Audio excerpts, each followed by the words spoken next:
ಜೈ ಶ್ರೀರಾಮ್. ಎಲ್ಲರಿಗೂ ನಮಸ್ಕಾರ. ನಾನು ಇವತ್ತು ಶಾಖಾವ್ರತಕ್ಕೆ ಬರುವಂಥ ಮ್ಯಾಂಗೋ ಪ್ಯಾನ್ ಕೇಕ್ಸ್ನ ಹೇಗೆ ಮಾಡೋದು ಅಂತ ತೋರಿಸ್ತಾ ಇದ್ದೀನಿ.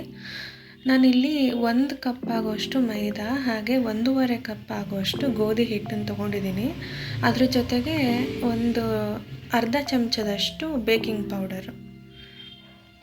ಇದಿಷ್ಟು ಡ್ರೈ ಇಂಗ್ರೀಡಿಯೆಂಟ್ಸ್ನ ಚೆನ್ನಾಗಿ ಮಿಕ್ಸ್ ಮಾಡಿಕೊಂಡು ಒಂದು ಸೈಡಲ್ಲಿ ಎತ್ತಿಟ್ಕೋಬೇಕು. ಆಮೇಲೆ ಇಲ್ಲಿ ಮ್ಯಾಂಗೋ ಪ್ಯೂರಿಗೆ 5 ಮೀಡಿಯಮ್ ಸೈಜ್ ಮಾವಿನ ಹಣ್ಣು ತೊಗೊಂಡಿದ್ದೀನಿ. ಅದನ್ನು ಪ್ಯೂರಿ ಮಾಡಿಕೊಂಡು ಅದ್ರ ಜೊತೆಗೆ ಒಂದು 1/4 ಕಪ್ ಆಗುವಷ್ಟು ಎಣ್ಣೆ ಹಾಗೆ ಒಂದು ಅರ್ಧ ಅಚ್ಚು ಬೆಲ್ಲನ ಒಂದು ಸ್ವಲ್ಪ ನೀರಲ್ಲಿ ಹಾಕಿ ಕುದಿಸ್ಕೊಂಡು, ಪಾಕ ಬರೋಷ್ಟೇನಿಲ್ಲ, ಅದನ್ನು ಸೋಸ್ಕೊಂಡು ಹಾಕ್ಕೊತಾ ಇದ್ದೀನಿ ಇಲ್ಲಿ. ಅದ್ರ ಜೊತೆಗೆ 1 ಕಪ್ ಆಗುವಷ್ಟು ಹಾಲನ್ನು ತೊಗೊಂಡಿದ್ದೀನಿ.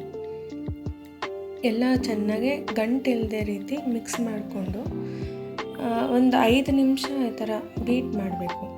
ಅದು ಸಾಫ್ಟ್ ಕ್ರೀಮಿ ಕನ್ಸಿಸ್ಟೆನ್ಸಿಗೆ ಬರೋ ತನಕ ಚೆನ್ನಾಗಿ ಬೀಟ್ ಮಾಡಿಕೊಂಡು ಸೈಡಲ್ಲಿ ಎತ್ತಿಟ್ಕೊಳ್ಳೋದು.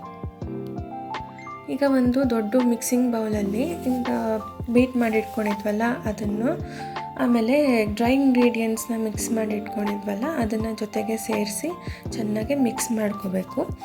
ಕೆಲವರು ಇದಕ್ಕೆ ಸೋಡಾನೂ ಹಾಕ್ತಾರೆ, ನಾನು ಹಾಕಿಲ್ಲ ಇಲ್ಲ ಆರೋಗ್ಯ ದೃಷ್ಟಿಯಿಂದ. ನೀವು ಬೇಕಾದ್ರೆ ಹಾಕೋದಿದ್ರೆ ಒಂದು 1/4 ಟೀ ಚಮಚದಷ್ಟು ಸೋಡಾ ಕೂಡ ಸೇರಿಸ್ಕೋಬೋದು. 1 ಕಪ್ಪು ಹಾಲು ಸಾಕಾಗಲ್ಲ ಇದಕ್ಕೆ. ನಾವು ಮಿಕ್ಸ್ ಮಾಡ್ತಿದ್ದಂಗೂ ನೋಡಿ ಗೊತ್ತಾಗತ್ತೆ ನಿಮಗೆ. ಅದು ಸ್ವಲ್ಪ ಗಟ್ಟಿ ಅನಿಸಿದಾಗ ಮತ್ತೆ ಒಂದು ಚೂರೇ ಹಾಲು ಸೇರಿಸ್ಕೊಂಡು ಮತ್ತೆ ನಾವು ಮಿಕ್ಸ್ ಮಾಡ್ಕೋಬೇಕಾಗತ್ತೆ. ಒಂದೇ ಸತಿ ಹಾಲು ಹಾಕಿ ತುಂಬ ಜಾಸ್ತಿ ಹಾಲು ಹಾಕಿ ಕಲಿಸ್ತಾ ಇದ್ದರೆ ಕೆಲವು ಸತಿ ಲಂಪ್ಸ್ ಆಗೋ ಸಾಧ್ಯತೆ ಇರುತ್ತೆ.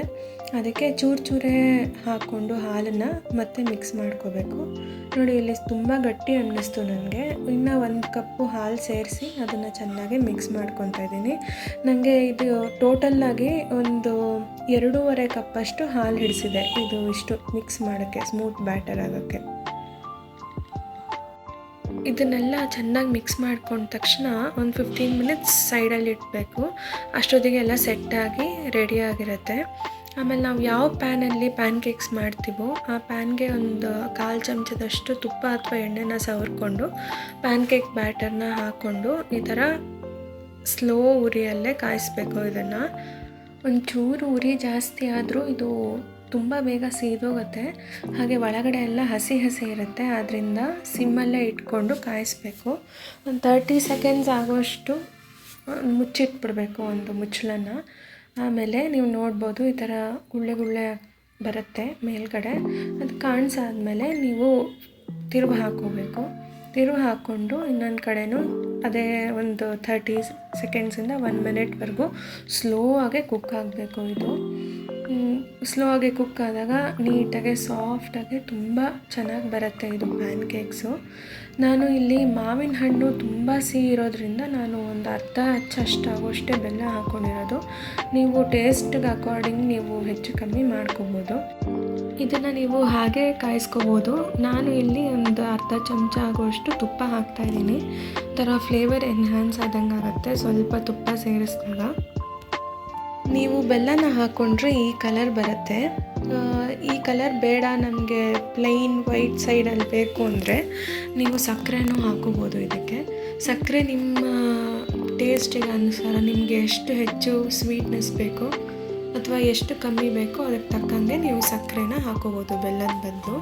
2 ಕಡೆ ಚೆನ್ನಾಗಿ ಸಿಮ್ಮಲ್ಲಿ ಕಾಯಿಸ್ಕೊಂಡು ಅದು ಪ್ಲೇಟಿಗೆ ಸರ್ವ್ ಮಾಡಿ ಬಿಸಿ ಹಾಕ್ಕೊಟ್ರೆ ತಿನ್ನೋಕ್ಕೆ ತುಂಬ ಚೆನ್ನಾಗಿರುತ್ತೆ. ಇದು ಮಕ್ಕಳಿಗೆ ದೊಡ್ಡವ್ರಿಗೆ ಎಲ್ಲರಿಗೂ ತುಂಬ ಇಷ್ಟ ಆಗುತ್ತೆ.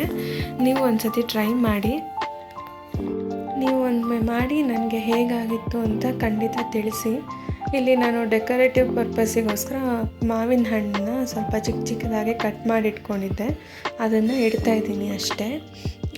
ತುಂಬ ಸಾಫ್ಟಾಗಿ ಮೈಲ್ಡ್ ಸ್ವೀಟಲ್ಲಿ ತುಂಬ ಚೆನ್ನಾಗಿರುತ್ತೆ ಇದು ತಿನ್ನೋಕ್ಕೆ.